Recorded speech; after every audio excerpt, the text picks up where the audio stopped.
Pasukan khusus Rusia merilis rekaman penghancuran tank Abrams kiriman Amerika Serikat di dekat Avdiivka, Donetsk.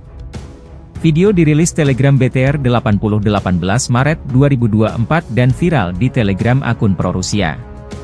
Tank Amerika dihancurkan dengan meledakkan amunisinya oleh drone Lancet, demikian keterangan videonya. Di arah Avdiivka, unit-unit kelompok pasukan Sens Rusia mengalahkan area konsentrasi prajurit dan perangkat keras angkatan bersenjata Ukraina di dekat Tonenkoye, Severnoye, dan Orlovka, Republik Rakyat Donetsk. Selain itu, 9 serangan balik kelompok penyerang Brigade Serangan Udara AEFU ke-24, ke-47, ke-53, Infanteri Bermotor ke-59, serangan ketiga, dan ke-78 dari AEFU berhasil dipukul mundur di dekat Leninskoye, Shumi, Novobahmutovka, Vodianoye, Berdichi, dan Pervomaiskoye, Donetsk Republik Rakyat. Kerugian musuh mencapai 380 tentara, 2 kendaraan tempur lapis baja, dan 10 kendaraan bermotor. Dalam peperangan kontra baterai, 1 sistem artileri M777 buatan Amerika Serikat, 2 senjata D-20, 1 howitzer M-Stabe, dan 2 howitzer D-30 dinetralkan.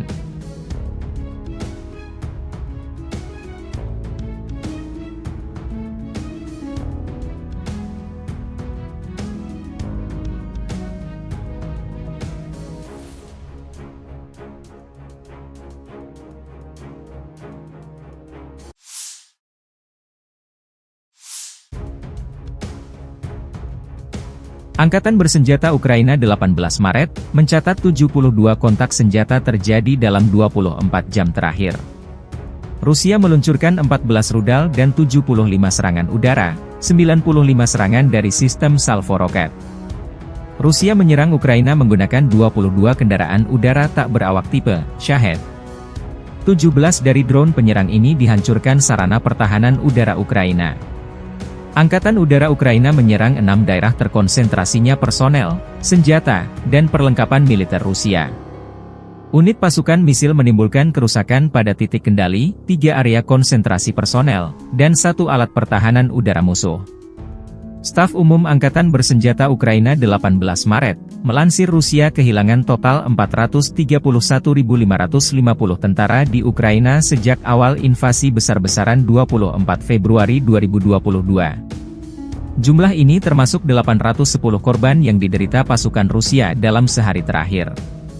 Menurut laporan tersebut, Rusia juga kehilangan 6.809 tank, 13.014 kendaraan tempur lapis baja, 14.141 kendaraan dan tangki bahan bakar, 10.668 sistem artileri, 1.017 sistem peluncuran roket ganda, 720 sistem pertahanan udara, 347 pesawat terbang, 325 helikopter, 8.308 drone, 26 kapal dan perahu, dan 1 kapal selam.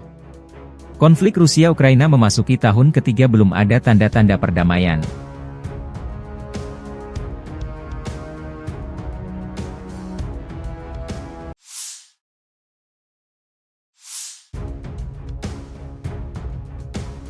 Sejumlah kendaraan tempur kiriman NATO ke Ukraina sia-sia.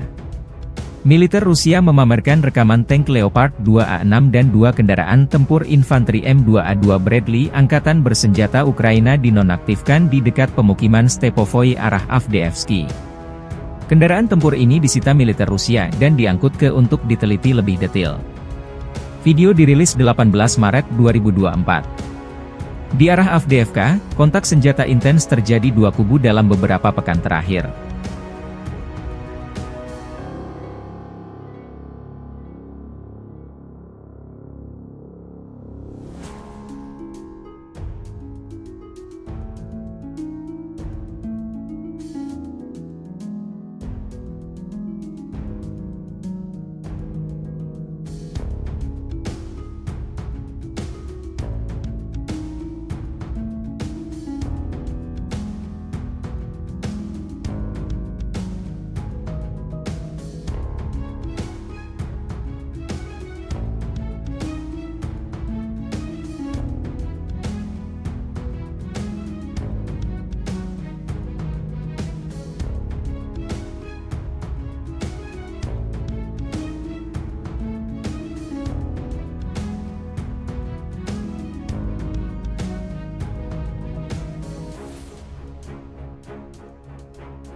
Tim pengintai Grup Selatan Rusia mengidentifikasi gudang lapangan angkatan bersenjata Ukraina. Koordinat dikirim ke tim artileri. Setelah itu gudang tersebut dihancurkan dengan satu tembakan tepat sasaran, demikian keterangan video relawan Timur Jauh Rusia, 18 Maret 2024. Relawan Timur Jauh Rusia juga merilis rekaman pasukan artileri Brigade ke-3968 AK dan kru mortir Storm 1 menghancurkan konsentrasi musuh di pemukiman. Novomihailovka.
Pesawat pembom Rusia Su-34 menyerang pos komando dan markas temporer Angkatan Bersenjata Ukraina di arah Donetsk Selatan.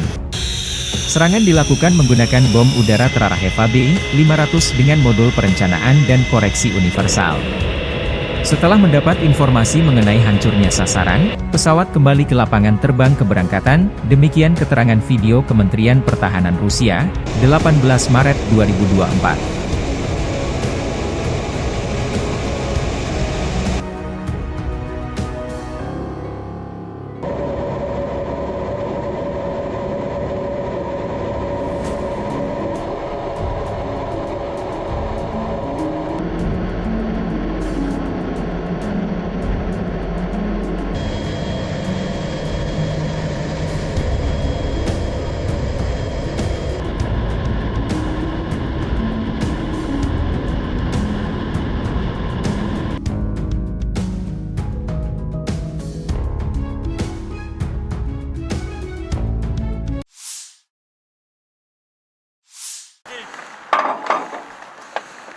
Artileri dari kelompok pasukan Barat, Rusia menghancurkan tim pengintai Ukraina di wilayah perbatasan Federasi Rusia. Awak artileri melindungi pos komando, kendaraan tempur lapis baja DRG Ukraina yang disamarkan, dan juga melakukan pertempuran kontra baterai dengan kru artileri dan mortir musuh sepanjang waktu. Serangan bertubi-tubi dipandu drone pengintai memastikan target dieliminir. Di arah Donetsk Selatan, unit kelompok pasukan Vostok, sebagai hasil dari tindakan ofensif yang berhasil, membebaskan desa Mirnoye.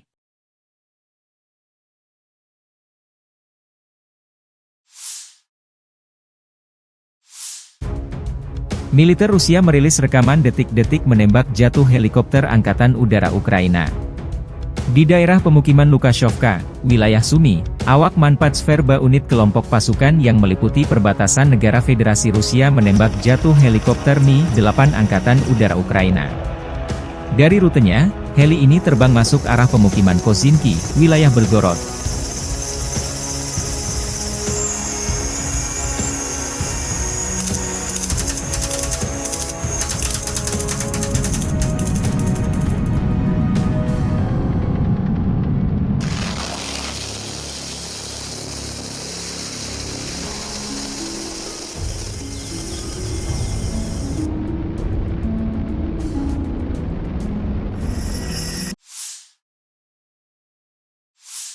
Дорогі українці, українки, підсумки цього дня та тижня. Передусім вдячність нашим воїнам. Саме час відзначити бойові підрозділи, які проявили себе найкраще.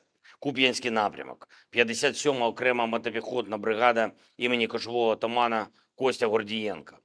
Лиманський напрямок, 1-ша бригада оперативного призначення Національної гвардії імені гетьмана Петра Дорошенка, Буревій. Покровський напрямок, 55-та окрема артилерійська бригада Запорізька Січ. Оріхівський напрямок, 118-та окрема механізована бригада. та Придніпровський напрямок 35-та окрема бригада морської піхоти імені контрадмірала Михайла Остроградського та 123-я окрема бригада територіальної оборони. Дякую всім вам, воїни, за вашу силу, за ефективне знищення окупанта. Пишаюсь кожним нашим воїном, який здобуває результати для свого підрозділу, для побратимів, для всієї України. Хочу відзначити сьогодні також і всіх наших друзів у світі, які за цей тиждень допомогли, надали нам нові пакети підтримки, ухвалили нові рішення заради української сили. Сполучені Штати, дякую за пакет допомоги. Дуже важливо, щоб була відновлена стабільність у підтримці нашого захисту. Саме зараз і саме нашим українським захистом у цій війні вирішується, чи вдасться Путіну розширити зону руїн в Європі та світі. Зупинити його зараз найвигідніше для всіх. Данія. Дякую за черговий вже 16-й пакет оборонної допомоги, за артилерію, якої ми потребуємо. Німеччина. Дякую за щотижневі кроки для підтримки нашої країни та людей. Дякую усім державам, які приєднались до чеської ініціативи із закупівлі снарядів для України. Окремо я хочу відзначити Грецію за чітке розуміння загроз усім в Європі. Канада вдячна за приєднання до нашої коаліції дронів, і це зброя, яка довела свою надзвичайну ефективність. І в таких складних умовах війни недалекобійність нашої армії – це, очевидно, недалекоглядність деяких партнерів. Також я хочу сьогодні відзначити французьке лідерство в Європі. Ми цінуємо те, як президент Макрон напрацьовує стратегічну перспективу для Європи. Перспективу реальної, тривалої безпеки, яка можлива лише завдяки путінському програшу у цій війні.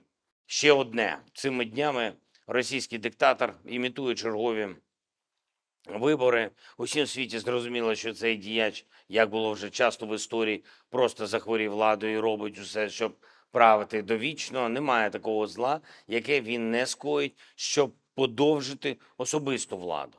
Немає нікого в світі, хто був би застрахований від цього. Дякую кожній державі, кожному лідеру, усім міжнародним організаціям, які називають і називатимуть ці речі своїми іменами. Все, що Росія робить на окупованій території України, є злочином. За все, що зроблено російськими вбивцями у цій війні та заради путінської довічної влади, має бути справедлива відплата. Він боїться найбільше тільки одного – справедливості. Жодної легітимності у цієї імітації виборів немає та бути не може. Цей діяч має закінчити на лаві підсудних в Гаазі. Саме це ми маємо забезпечити усі в світі, хто цінує життя і порядність. Дякую усім, хто з Україною та в Україні. Слава усім, хто б'ється та працює заради нашої держави і людей. Слава Україні! Download Tribun X sekarang, menghadirkan lokal menjadi Indonesia.